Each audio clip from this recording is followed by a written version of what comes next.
बहुत समय पहले की बात है। एक राजा था जिसकी 3 बेटियां थीं। हर रात तीनों 12-12 जोड़ी चप्पलें घिस देती थीं। बात यहाँ तक पहुँच गई कि राजा अब और चप्पलें बनवाने में असमर्थ हो गया। तब उसने पूरे राज्य में ऐलान करवा दिया, जो कोई भी ये पता लगाएगा कि उसकी बेटियां हर रात कहाँ जाती हैं और चप्पलें कैसे घिस जाती हैं, तो उसे शानदार इनाम मिलेगा। उसी राज्य में एक नौजवान चरवाहा काम करता था। एक दिन जब वो अपनी भेड़ों को चराने ले गया था, अचानक उसके मन में ख्याल आया कि क्यों न महल जाकर खुद ही राज पता लगाया जाए। सीधा महल पहुंचा और राजा से बोला, महाराज, मैं पता लगाऊंगा आपकी बेटियां हर रात कहाँ जाती हैं। राजा ने हामी भरी और वादा किया कि अगर वो सफल रहा तो उसे इनाम जरूर मिलेगा। उसे उसी कमरे में सुलाया गया जहाँ राजकुमारियां सोती थी। वो जमीन पर लेट गया, अपनी पोटली और लकड़ी की छड़ी लेकर और सोने का नाटक करने लगा। आधी रात हो गई, तभी उसने देखा कि एक बूढ़ी जादूगरनी खिड़की से उड़ती हुई आई। उसके पास कोई खास तरह का मरहम था जिसे तीनों बेटियों ने अपने घुटनों और बाजुओं पर लगाया। फिर तीनों ने अपनी झाड़ू उठाई, बैठी और उड़कर खिड़की से बाहर निकल गई। चरवाहे ने सब कुछ ध्यान से देखा। फिर उसने भी वही मरहम खुद पर और अपनी छड़ी पर लगाया और झट से उनके पीछे उड़ चला। पहले वो पहुंचे एक चांदी के जंगल में। वहाँ बीचों बीच एक चांदी का कुआं था और उसके पास 3 चांदी के प्याले रखे थे। तीनों ने उसमें से पानी पिया। जैसे ही वो हटे, लड़के ने प्याले उठाए और बैग में रख लिए। एक पेड़ से चांदी की डाली भी तोड़ ली। डाल टूटते ही आवाज आई। सबसे छोटी राजकुमारी डर गई। बाकी दोनों ने कहा, डर क्यों रही है, यहाँ कौन आ सकता है हमारे पीछे। थोड़ी देर बाद तीनों फिर झाड़ू पर सवार हुई और उड़ चली। अब पहुंची सोने के जंगल में। वहाँ भी एक कुआं था सोने का। उसके पास रखे थे 3 सुनहरे प्याले। तीनों ने फिर पानी पिया और चरवाहे ने प्याले उठाकर बैग में डाल दिए। एक सुनहरी टहनी भी तोड़ी और फिर वही आवाज। छोटी वाली फिर डर गई। दोनों बोली, इतना भी क्यों डरती है हर बार, कोई नहीं है हमारे पीछे। इसके बाद वो पहुंची हीरों के जंगल में। कुआं हीरों का और पास रखे हीरे के प्याले। तीनों ने फिर पानी पिया और जैसे ही वहाँ से हटी, चरवाहे ने हीरे के प्याले और एक टहनी अपने बैग में डाल ली। फिर वही तेज आवाज और फिर वही डर। लेकिन दोनों बोली, अब बस कर, हर बार डरती रहती है। आखिरकार जमीन के अंदर से एक बहुत बड़ा दरवाजा खुला। नीचे किसी महल का रास्ता था। वहाँ अंदर 12 जवान शैतान लड़के उनका इंतजार कर रहे थे। ऊपर से संगीत बज रहा था। चरवाहा चुपचाप जाकर मेज के नीचे छिप गया और सब ध्यान से देखने लगा। लड़कियां शैतानों के साथ नाचने लगी। तभी उसकी नजर फर्श पर गई। वहाँ ब्लेड लगे हुए थे। अब उसे समझ आया कि राजकुमारियों की चप्पलें इतनी जल्दी क्यों घिस जाती थी। जैसे ही एक जोड़ी चप्पल फटती, वो नई पहन लेती। जब 12 जोड़ी चप्पलें फट चुकी, तब सब खाने की मेज पर बैठ गए। सबके हाथ में सोने की चम्मचें और कांटे थे। एक ने अपनी चम्मच गिरा दी। चरवाहे ने जल्दी से उठाकर बैग में रख ली। दूसरी ने कांटे वाला चम्मच गिराया, वो भी अपने बैग में डाल दिया। जब खाना खत्म हुआ तो सब जल्दी जल्दी उड़कर वापस चल दिए। लेकिन इस बार चरवाहा और तेजी से उड़ा ताकि सबसे पहले वापस पहुंच जाए। और जब राजकुमारियां पहुंची तो देखा कि वो तो वैसे ही जमीन पर सोया हुआ है, हिला तक नहीं। सुबह राजा ने उसे बुलाया और पूछा, बेटा कुछ पता चला। चरवाहा बोला, हाँ महाराज, सब। क्यों नहीं हो रही पढ़ाई?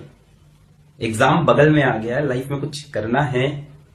अगर ऐसा है तो क्यों नहीं हो रही पढ़ाई?